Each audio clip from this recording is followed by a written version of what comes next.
पिछले समय में हमने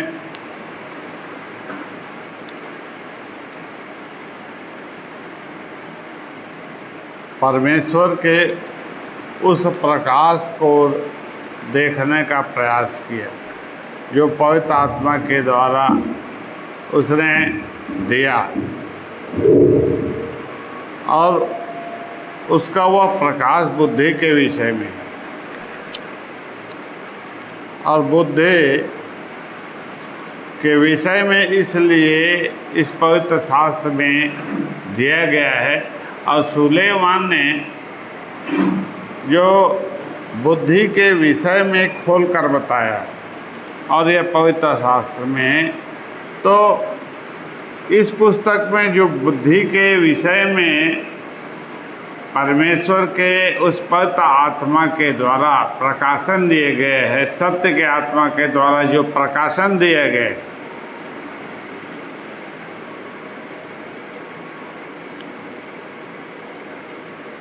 उस प्रकाशन के अनुसार मनुष्य को उसे पहले सुने, उस बुद्धि के प्रकाश को पहले सुने, और सुनने के बाद वह ग्रहण करे। केवल सुनने का काम नहीं है, उसका मतलब है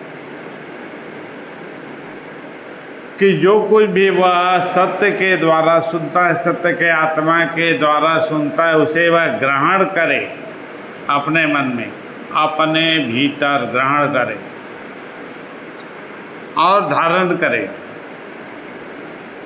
मतलब अपनाए, उस वचन को अपने मन में, अपने जीवन में उसे आत्मसात कर ले। और जब वो उसे अपने हृदय में आत्मसात कर लेता है, उसी प्रकाश के द्वारा उसके भीतर प्रकाश फैलता है। तो परमेश्वर चाहता है कि मनुष्य उस बुद्धि को ग्रहण करे। बुद्धि को इसलिए ग्रहण करे जिसे परमेश्वर स्वयं उसे देना चाहता है। अपनी संतानों को उस बुद्धि को जो परमेश्वर पिता के पास है, परमेश्वर के आत्मा में, उस बुद्धि को परमेश्वर स्वयं देना चाहता है। और इसके साथ ही वह समझ भी देना चाहता है, ताकि बुद्धि के वे वचन जब उसके पास वह पहुंचता है तो वह उसे ग्रहण करे, वह जान जाए, सीख जाए उसके अर्थ को, उसके भेद को, उसके रहस्य को। परमेश्वर चाहता है कि उसकी संतान इसे जान जाए, सीख जाए, और सीखने के बाद यदि वह सीख गया तो सीखने के बाद उसका उपयोग करे। केवल वह उसे सीख कर ना बैठे, एक स्थान में ना बैठ जाए कि अब मेरे पास कोई काम नहीं है, तो उसका उपयोग करे, प्रवीणता के साथ उपयोग करे और अच्छे तरीके से करे, जिससे परमेश्वर की महिमा हो। परमेश्वर के काम को जो बुद्धि के द्वारा एक मनुष्य को वह सिखाता है, समझाता है, वह उसे परमेश्वर जो करता है अच्छी तरीक़े से सीख जाए। जैसे यीशु मसीह ने परमेश्वर को देखा, मैं वही करता हूँ जो पिता मुझसे कहता है। और वह उस काम को जो पिता से के पास से आता है वह उसे देखता है, और वो देखता है कि जैसा परमेश्वर पिता उसके सामने क्या काम करता है। उसने क्या कहा, जैसे पिता मुर्दों को जिलाता है, उसने देखा पिता को देखने का काम किया, तो उसने देखा कि पिता तो मुर्दे को जिलाता है, मरे हुओं को जीवित करता है। मरे हुओं को जीवित करने का काम पिता को देखकर प्रभु यीशु मसीह ने मुर्दे को जीवित किया, और वो चाहता है कि उसकी संतान, केवल यीशु मसीह नहीं, उसकी हर एक संतान ऐसा करे, और ऐसा करने के पहले मुझे देखे कि मैं क्या और कैसे करता हूँ, किस प्रकार से करता हूँ, वह उसे समझ जाए। और जब वो समझ जाएगा, सीख जाएगा, तो वो भी ऐसा ही करेगा। तो उसके लिए वे बुद्धि परमेश्वर ही देता है, परमेश्वर का आत्मा ही देता है, और उन बुद्धि के बातों को वह सुने, जाने और समझ जाए। लेकिन उसने बुद्धि के विषय में और भी सबसे पहले अपनी आत्मिक संतानों को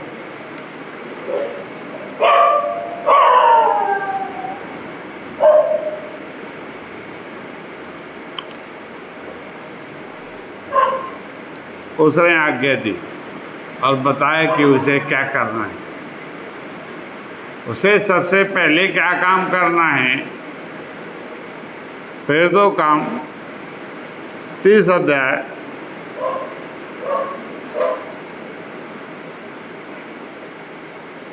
पीड़ितों के काम 17 अध्याय 31 पद।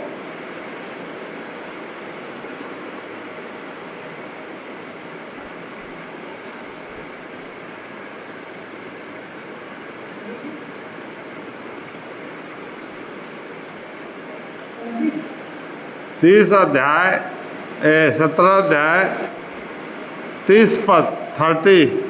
इसलिए परमेश्वर ने अज्ञानता के समयों पर ध्यान नहीं दिया, पर अब हर लगा सब मनुष्यों को मन फिराने की आज्ञा देता है।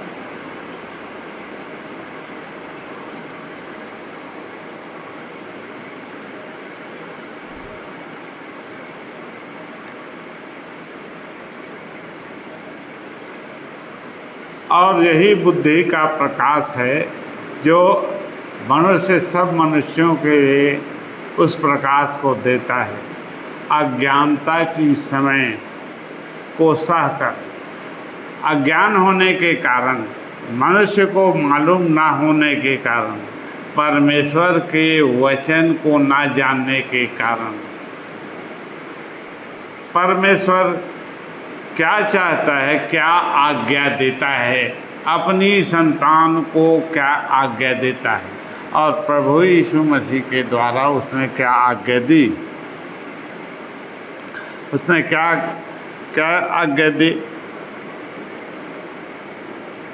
उसने आज्ञा दी मन फिराने की।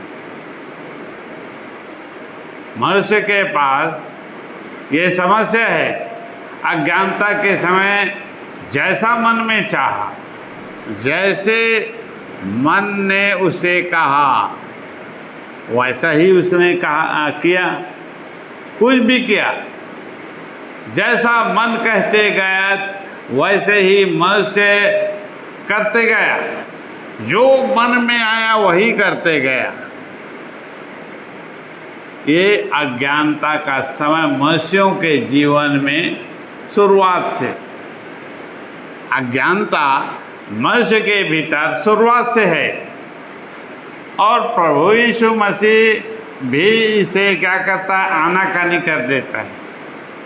अज्ञानता के समय के पाप बुराई को वह नहीं देखता है। लेकिन जब उसके पास बुद्धि आ गया, सत्य का ज्ञान आ गया और वे सब वचन को, नियम कानून को, व्यवस्था को जान गया, क्या सत्य है, क्या असत्य है, क्या झूठ है, क्या फरेब है, क्या गलत है, क्या सही है, सब कुछ वह जान गया। अज्ञानता की सारी बातों को समझ गया वह कि मेरे भी वे इस प्रकार के, पहले जब मैं मूर्ख था, पहले जब मैं पापी था, जब मैं झूठा था, झूठ बोलता था, और सब प्रकार के पाप, सब प्रकार की बुराई मुझ में थी। शुरुआत से है, शुरुआत से है। क्यों शुरुआत से है? आदम से वह आया है और आदम से वो उत्पन्न है। आदम के वे सारे स्वभाव उसके भीतर हैं, इसलिए वह शुरुआत से वह गलत करता है, गलत बोलता है, गलत सुनता है, झूठा है, फरेबी है और वे सारे बुरे काम करता है। लेकिन अब वह क्या कहता है? अज्ञानता का समय अब बीत गया है और ज्ञान फैल गया है पूरे संसार में। ज्ञान पूरे संसार में फैल गया है। उसकी संतानों के बीच क्या नहीं फैला है ज्ञान? क्या उसने नहीं जाना है व्यवस्था को, नियम को नहीं जाना है, कानून को नहीं जाना है, क्या अच्छा है और क्या बुरा है वह नहीं जानता। लेकिन यदि वह जानता है, भले और बुरे के भेद को वह जान गया है, तो उसे क्या करना चाहिए? परमेश्वर की आज्ञा क्या है? 30 पद फिर से पढ़े। 30 पद फिर से इसलिए परमेश्वर ने अज्ञानता के समयों पर ध्यान नहीं दिया। इसीलिए परमेश्वर ने अज्ञानता के समयों से आनाकानी करके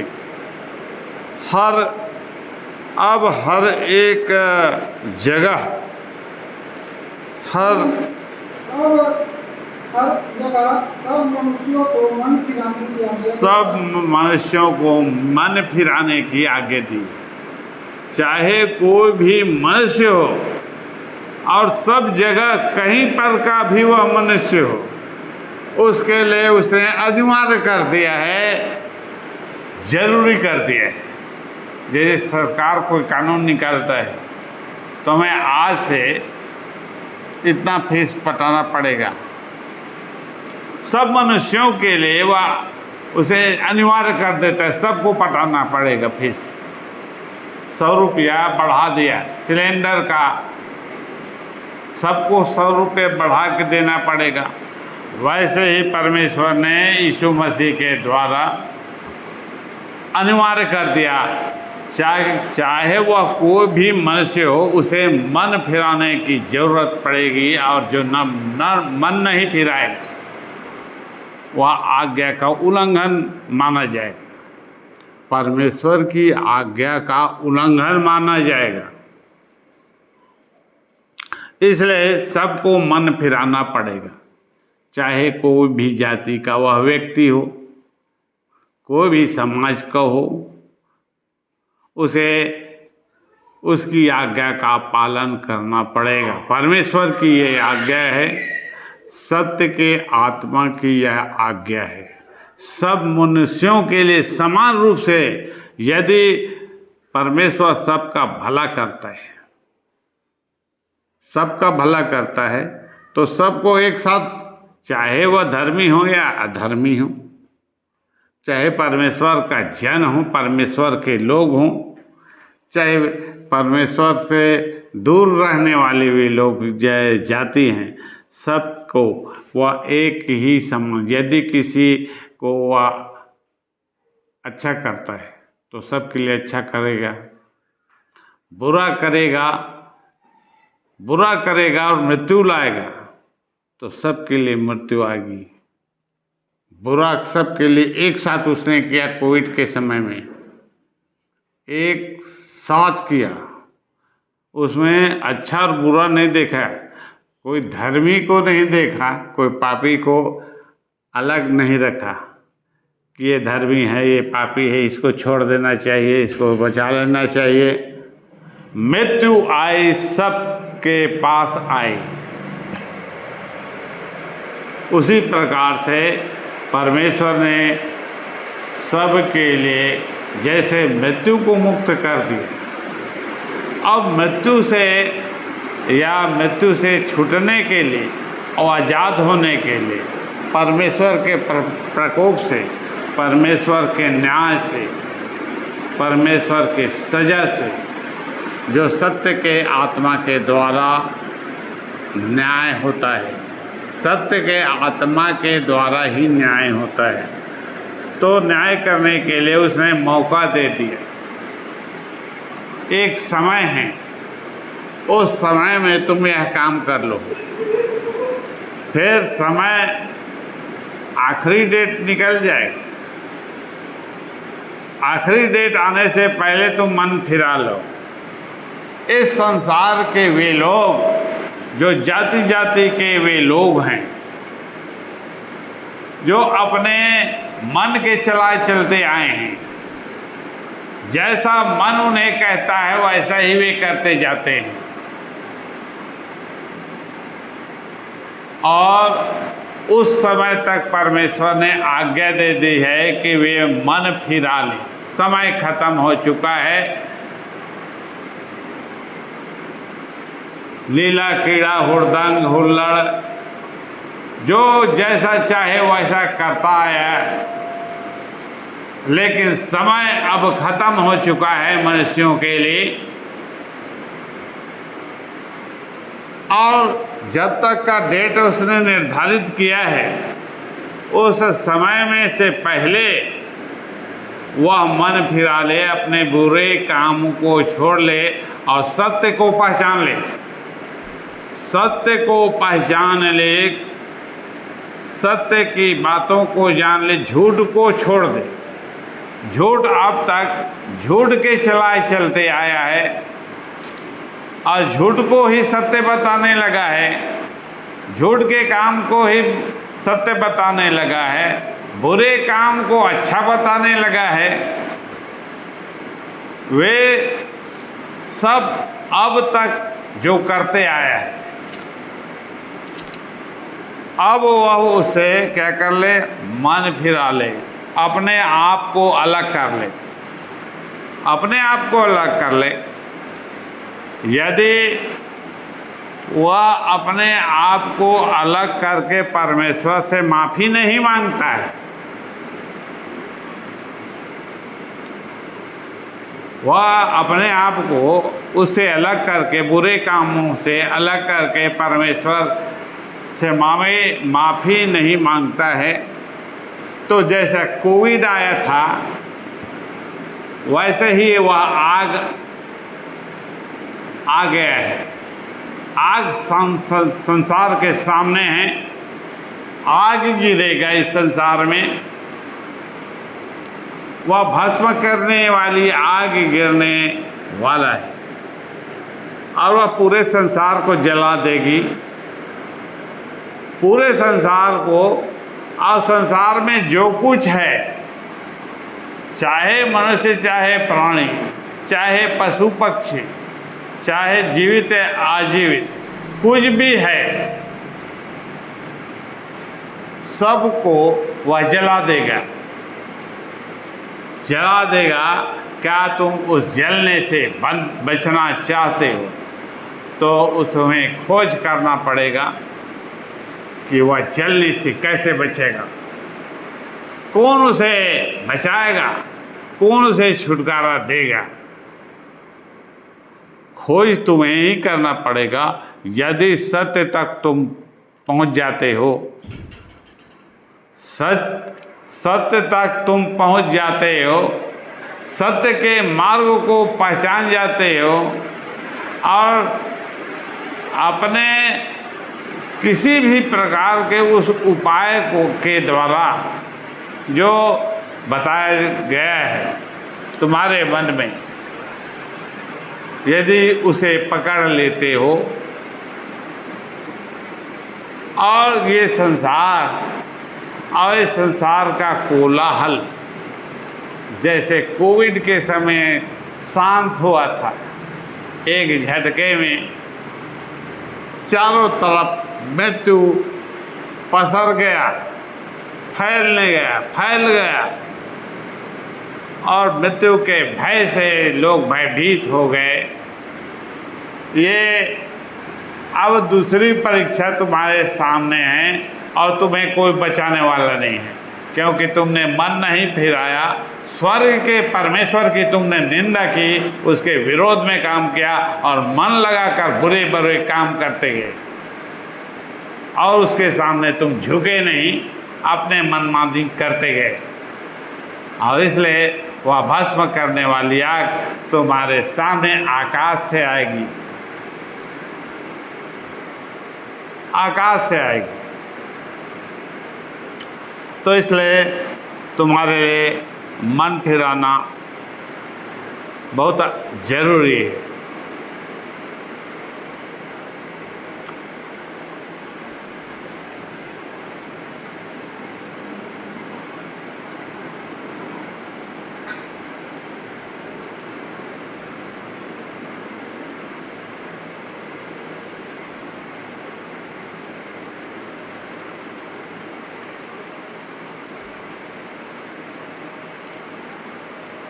और परमेश्वर पिता का धन्यवाद हो कि उसने बुद्धि सब मनुष्यों को दिया है। बुद्धि का उपयोग करने सभी को उसके मन में बुद्धि दी है। नीति वचन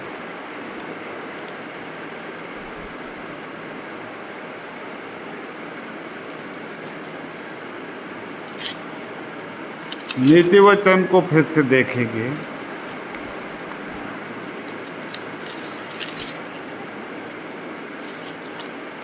अब बुद्धि हमारे सामने है, मनुष्यों के सामने होता है और वह बुद्धि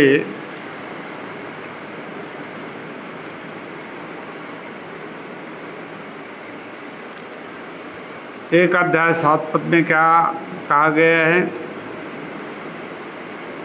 नीति वचन 1 अध्याय का 7 पद में क्या कहा है? यहोवा का भय मानना बुद्धि का मूल है, या और शिक्षा को मूढ़ लोग तुच्छ जानते हैं। तो बुद्धि और शिक्षा को मूढ़ लोग ही तुच्छ जानते हैं।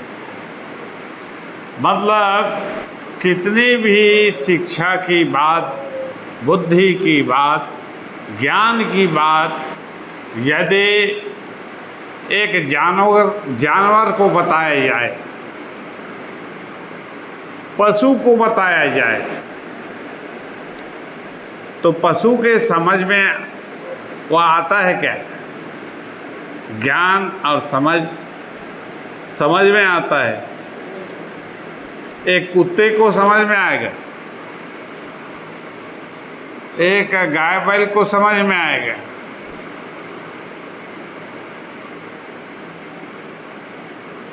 तो यहोवा का भय मानना बुद्धि का मूल है।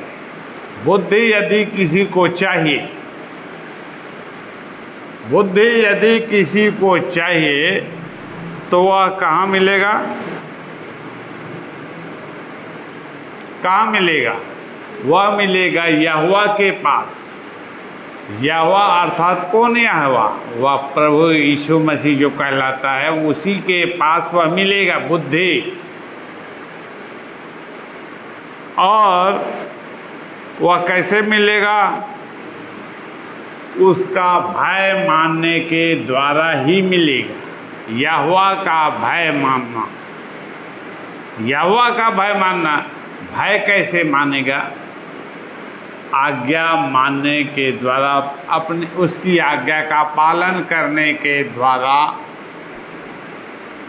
यदि जो कुछ कहा जाता है उसके द्वारा वह उसे सुनता जाए, सुनकर मानता जाए अपने भीतर ग्रहण करता जाए और जो कहा गया है उसके अनुसार वह करता जाए। यदि वह कहता है उठकर खड़ा हो जा, उसके पास कहता है बैठ जा, और कहता है यहाँ से तू अपने घर को चला जा। इस प्रकार से जितने भी कार्य वह कहता है, प्रभु यीशु मसीह जो भी आज्ञा देता है तुम्हें करने के लिए वह आज्ञा देता है,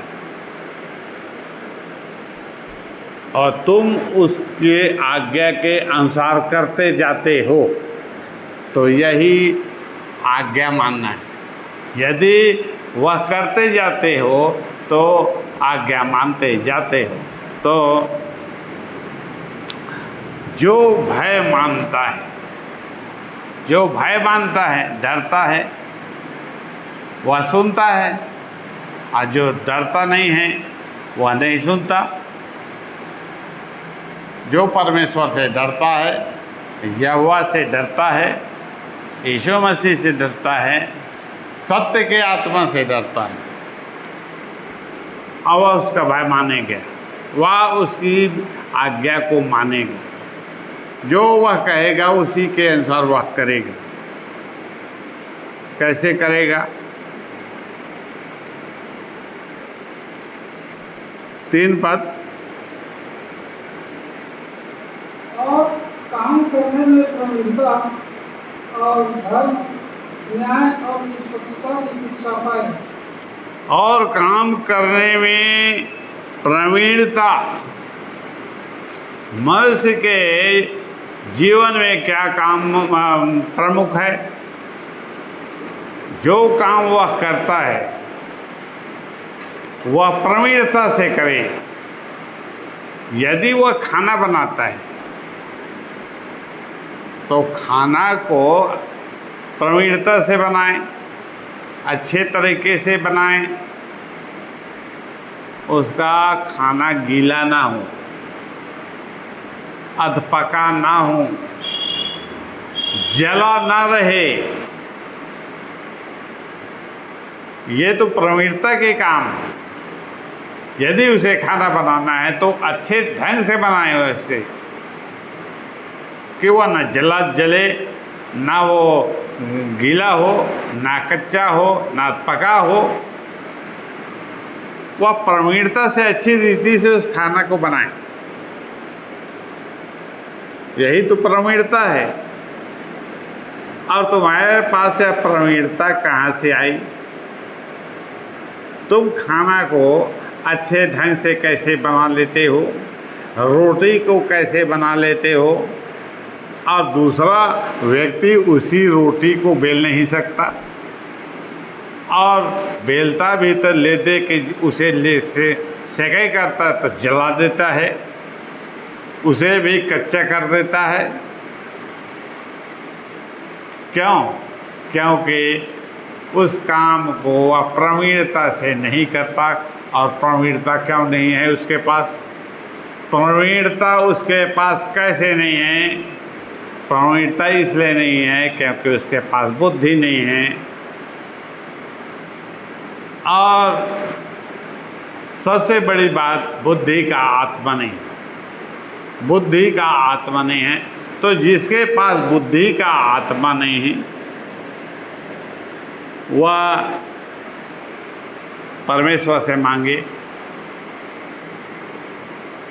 परमेश्वर से मांगे, प्रार्थना करे, हे प्रभु, हे पिता, हे प्रभु यीशु मसीह, मुझे बुद्धि देने की दया कर, मुझे इस काम को सिखा, इसे समझा। क्योंकि वो सिखाएगा और समझाएगा भी, हर प्रकार से सिखाएगा और समझाएगा। क्यों सिखाएगा वो? क्योंकि वही तो बुद्धि है, वही तो ज्ञान है, वही तो समझ है, सब कुछ है वो। तो जो सब कुछ है वही सिखाएगा, और इसलिए जो सब कुछ करने की शक्ति रखता है उसी से मांगना है।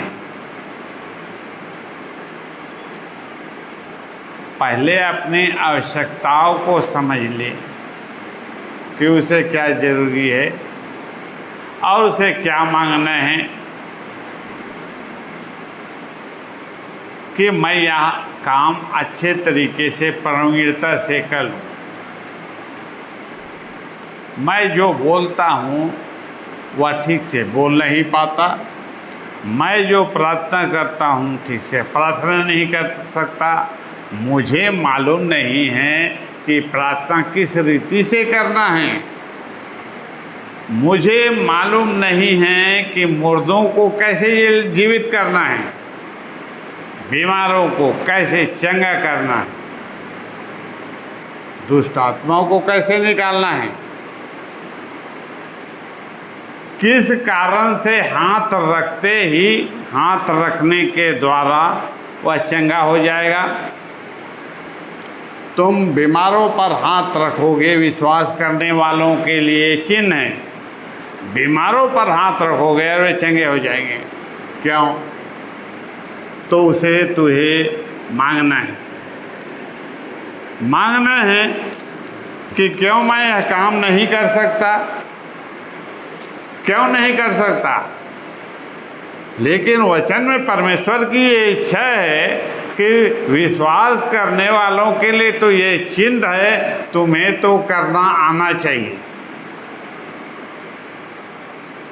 गलती तुम्हारी है, परमेश्वर की गलती नहीं। क्यों तुम उस काम को प्रवीणता से नहीं कर पाते?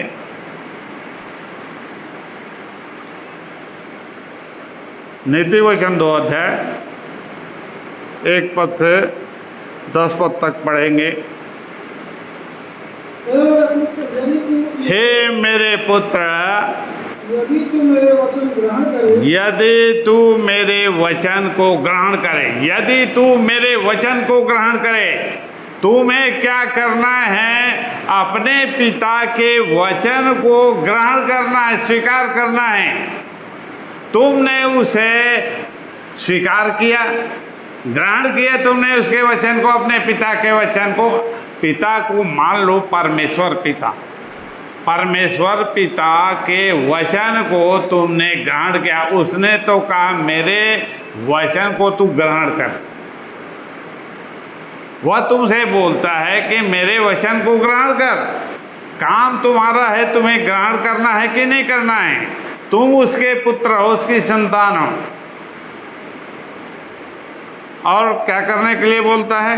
और मेरी आज्ञाओं को, और मेरी आज्ञाओं को अपने हृदय में रख छोड़। अपने हृदय में, अपने हृदय में। हृदय, हृदय मतलब प्राण। शरीर के भीतर प्राण है और वहाँ उसे रख छोड़। अपने मतलब भीतर रख। अब उसे इस प्रकार से कह सकते, अपने मन में रख छोड़। तुम्हारे मन में वह रहे। क्या रहे? आज्ञा। आज्ञा, बुद्धि जो आज्ञा देता है, मतलब पिता आज्ञा देता है और वो सुनने के लिए कहता है। और जो कुछ मैं बोलता हूँ तो उसे अपने भीतर रख, अपने मन में रख, अपने हृदय में रख, उसे अंदर रख। वह बाहर न निकले, वह हमेशा तुम्हारे भीतर रहे, हवा में न उड़ाए। अपने पिता की वह बात जो स्वर्ग का वचन है, स्वर्ग से पिता के पास से ही आया, आत्मा के द्वारा, सत्य के आत्मा के द्वारा आया और उसने तुझे दिया, तुम्हारे मन में दिया। तुम उसे हवा में उड़ जाने के लिए कहते हो, सुनी अनसुनी करते हो। तुझे क्या कहा गया? अपने मन में रख। उस वचन को तुम अपने मन में रखो। आगे क्या कहता है? और बुद्धि की बात ध्यान से सुने। और बुद्धि की बात को ध्यान से सुने। पिता जब बोलता है तो बकवास उसने नहीं किया, अपनी संतानों से कोई भी झूठ उटपटांग बात इन बातों को उसने नहीं बताया। उसने बुद्धि की बात बताई, ज्ञान की बात बताई, समझने की बात बताई, या पिता परमेश्वर ने बताई। और उसने क्या कहा, ध्यान से तू सुन, ध्यान से तू सुन। तुम्हें ध्यान देना है, अपने मन में ध्यान लगाना है, कोई बात मिस ना हो, छूट ना जाए, इसलिए ध्यान से सुन। कोई भी बात तो तुम्हारे हृदय से, तुम्हारे मन से ना जाने पाए। परमेश्वर का यह वचन है, परमेश्वर का यह वह ज्ञान है, यह ज्ञान का वचन है, बुद्धि का वचन है, समझने के लिए दिए गए हैं कि तुम कैसे रोटी बनाते हो, वैसे ही। इसलिए तुम्हें वह वचन दिया गया, बुद्धि के द्वारा दिया, कि तुम्हारे द्वारा एक बीमार चंगा कैसे हो जाएगा, ये बताता है पिता। पिता इन बातों को बताता है कि बीमार पर तुम हाथ रखोगे और वह कैसे चंगा हो जाएगा। तुम्हें तो पहले उसे अपने भीतर रखना है कि मैं, पिता ने कहा है कि मैं हाथ रखूँगा, और मैं हाथ रखूँगा तो वो चंगा हो जाएगा। प्रार्थना करूँगा उसके लिए भी चंगा हो जाएगा। मुर्दा जो मर गया है वो उठकर खड़ा हो जाएगा। अपने मन में रखो, मैं जब उसके लिए प्रार्थना करूँगा, या हम मिलकर प्रार्थना करते हैं एक साथ, हमारे भीतर परमेश्वर का वह वचन है, उसकी आज्ञा है, उसकी आज्ञा और इच्छा है। इच्छा क्या है? वे बीमारों पर हाथ रखेंगे और वे चंगे हो जाएंगे। विश्वास करने वालों में ये चिन्ह है। तुम्हारे भीतर परमेश्वर की वह इच्छा है। क्या है? इस प्रकार से मैं उसके लिए प्रार्थना करूँगा। परमेश्वर की इच्छा तुम्हारी इच्छा होगी, तुम कहोगे ही नहीं, मैं उसके लिए प्रार्थना करूँगा और वो चंगा हो जाएगा। अपने मन में धारण करने का ये मतलब है, तुम्हारे मन में ये बात होना चाहिए। जब मैं उसके लिए प्रार्थना करूँगा, वहाँ जाऊँगा, उसके घर जाऊँगा, उसे पकड़ कर उसके हाथ पर हाथ को रखूँगा, उसके लिए प्रार्थना करूँगा, इस आशा से कि जब मैं उसके लिए हाथ रख के प्रार्थना करूँगा वह चंगा हो जाएगा। क्योंकि वो वचन तो परमेश्वर ने दिया है, सत्य के आत्मा ने दिया है, प्रभु यीशु मसीह ने दिया है, उसका ही वचन है। तो वह वचन जो प्रभु यीशु मसीह के द्वारा तुम्हारे मन में दिया गया, वह तुम्हारे हृदय में स्थिर रूप से, जड़ रूप में वहाँ स्थिर हो गया, फिक्स हो गया तुम्हारे मन में। तुम कभी नहीं बोलते, तुम किसी भी समय में उसे नहीं बोलते कि मुझे उसके लिए प्रार्थना करना है, आज करना है, कल करना है, किसी भी दिन करना है, और प्रभु यीशु मसीह के नाम में, प्रभु यीशु मसीह के द्वारा करना है, क्योंकि उसने मुझे अधिकार दिया। अधिकार दिए, बोलना अधिकार है, बोलना अधिकार है। बोलने के द्वारा ही अधिकार मिलता है। बीमारों को चंगा करो, उसने बोला, तुमसे बोला, किसी दूसरे तीसरे चौथे से नहीं बोला, तुमसे बोला। वे बीमारों से प्रार्थना करेंगे, वे चंगे हो जाएंगे। बीमारों के लिए प्रार्थना करो, क्योंकि उसने तुम्हें अधिकार दिया, तुमने अपनी इच्छा जहाँ उसने बताई वहाँ पर उसने अपने अधिकार को दे दी। अपने वचन के द्वारा वे मनुष्य की सब प्रकार की निर्बलता को दूर करने का अधिकार उन्हें दे दिया अपने वचन के द्वारा।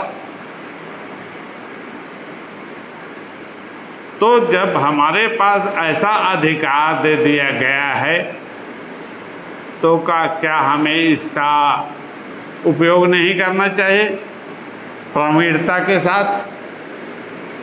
अपना काम को प्रवीणता से क्या हमें करना नहीं चाहिए? जितना हम करेंगे उतना प्रवीणता आएगा।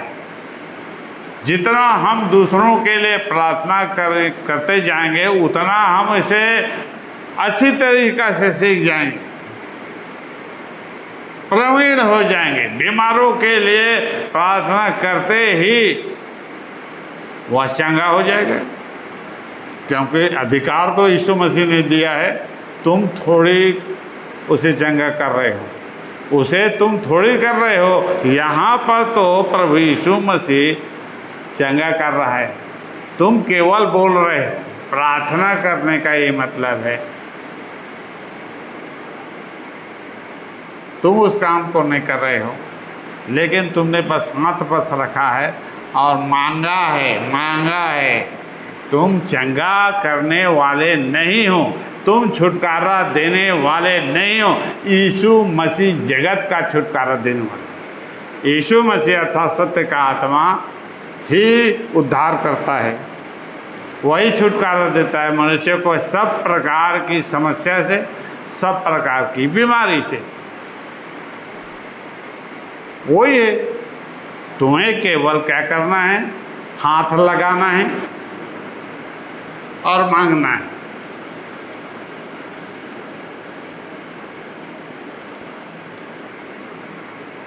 और प्रवीणता और समझ के लिए अति यत्न से पुकारे। अब यहाँ पर प्रवीणता है तो इसके लिए लिखा है अति यत्न से क्या करे? तीन पद में क्या लिखा है? और प्रवीणता और समझ के लिए अति यत्न से पुकारे। अति यत्न से पुकारे। जैसे एक बाल्टी यहाँ पर पानी रखा है, उसे उठाना है।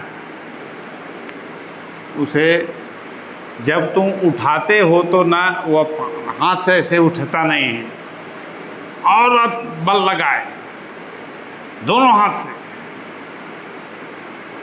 फिर भी नहीं उठ रहा है। एक आध जन को और बुला के ले आए। अच्छा, 2 आदमी मिलकर यत्न कर रहे हैं, 2 आदमी मिलकर तो ज़्यादा जोर लगा रहा है वो आदमी, ज़्यादा जोर। वैसा ही जोर तुम्हें लगाना है। काम नहीं हो रहा है तो जोर बहुत लगाना पड़ेगा। एक आदमी चंगा नहीं हो रहा है, सामर्थ्य वहाँ तक नहीं पहुँच पा रही है, तुम्हें 2 आदमी को मिलकर बल लगाना पड़ेगा, बहुत यत्न करना पड़ेगा, बहुत प्रयास करना पड़ेगा, जोर जोर से चिल्लाकर जैसा जो करे वैसा करते जाए, तब ना काम होगा प्रवीणता से। प्रवीणता के लिए हमें क्या करना चाहिए?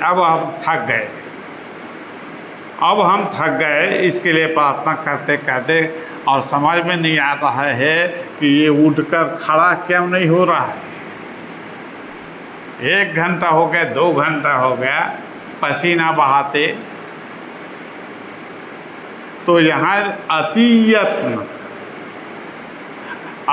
यत्न लिखा है।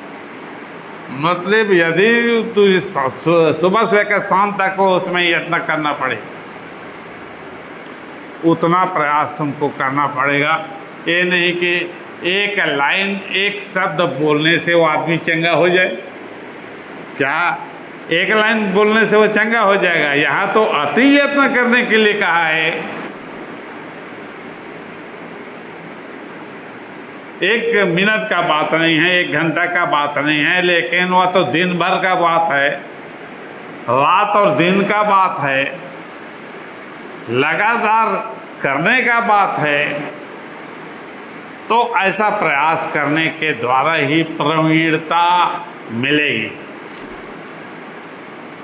हम एक दिन में एक रोगी को ठीक करने के लिए विशेषज्ञ नहीं बन सकेंगे। एक दिन में विशेषज्ञ बन जाएं और वे डॉक्टर 5 साल 6 साल तक पढ़ाई करते हैं एक मरीज को चंगा करने के लिए मेडिकल कॉलेज में, और तुम एक दिन में उसे ठीक करने का दावा करते हो। क्या सही बात है ये? तुम्हें पहले इसे सीखना पड़ेगा, इसे सीखना पड़ेगा, यत्न करना पड़ेगा। यत्न करोगे तभी तो स्वर्ग के उस नियम को सीखोगे।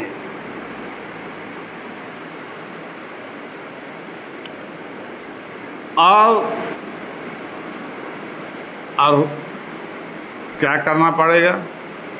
अति यत्न से पुकारने के बाद भी काम नहीं हो रहा है तो 4 पद में क्या लिखा है? और उसको चांदी के समान ढूंढे। और उसे चांदी के समान ढूंढे। काम नहीं हो रहा है और चांदी या बहुमूल्य वस्तु गुम हो गया तो तुम उसे कैसे खोज करते हो?